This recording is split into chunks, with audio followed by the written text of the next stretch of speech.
Toe clamps are frequently used in machining setups to hold workpieces that do not have two flat, parallel sides to clamp in the vise or holes with which to hold the part down.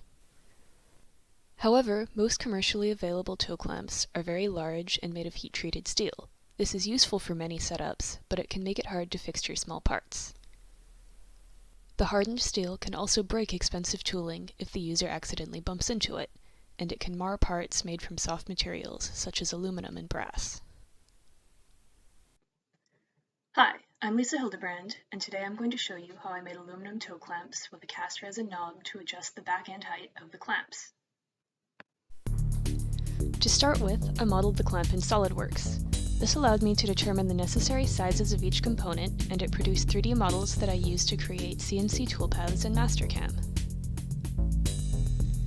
Here is a simulated toolpath, which allowed me to check my programs before loading them onto the CNC mill. I cut aluminum stock for both the toe clamps and the handle mold on a horizontal bandsaw. Then I machined one side of each of the parts to get a flat edge.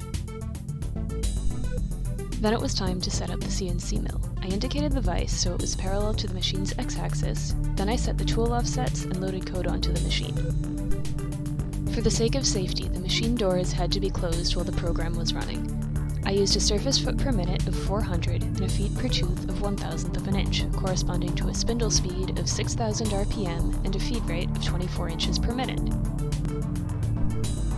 The part came out well, but it still had some material on the bottom surface where I was holding it in the vise. I deburred the part to remove any sharp edges, and I set it in a manual mill to remove the material on the bottom. After that, I tapped the adjustment hole for a 1/4-28 screw. Then the toe clamps were done.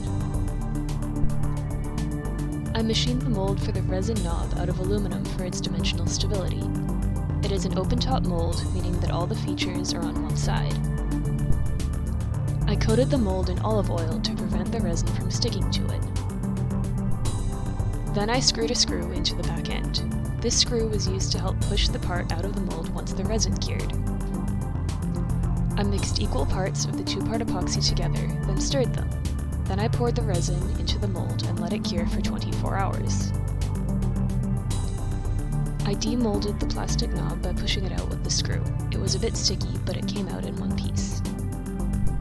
After that, I used a deburring tool to remove the flash and cleaned it with isopropyl alcohol.